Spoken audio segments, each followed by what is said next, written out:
Do you think that this has been a conscious strategy by the government when it designed the media regulations, that is to say, to divide the press from its readership?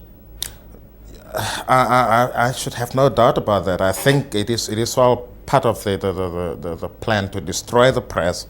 First of all, using the electronic media, which is a government monopoly, the SABC putting out their version of what is supposed to be the news on the two black channels on television and the various radio stations under the SABC.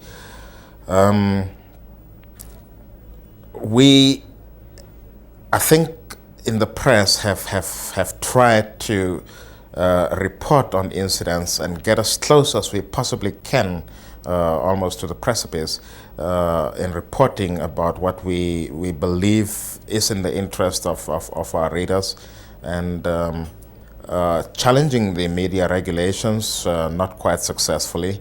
But certainly I think the government knows that and knew that the press would lose credibility and would lose standing generally in the communities that we're trying to serve. That is the first part of it, and I think the second is obviously the commercial aspect, which was being attacked. If the press is attacked enough, it often made advertisers jittery in terms of placing advertisements in products which the government seems to believe have some communist orientation or supports revolutionary activities in the country and so forth. So it would, in the end, either short, medium term, affect the newspapers in terms of what their advertising income would be. Example of this is when the Sowetan was warned by the Minister Stoffel Botha,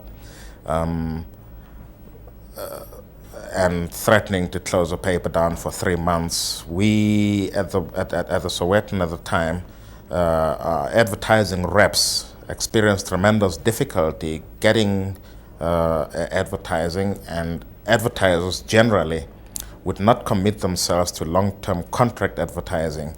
So the net effect of that was that there was a drop-off in advertising volumes in the Sowetan, until at least people began to realize that no action was really seriously contemplated against the Sowetan.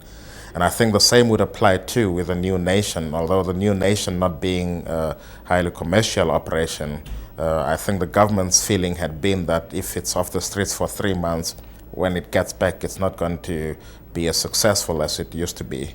So there is obviously a way of going about this, which we believe is almost commercial terrorism on the part of the government.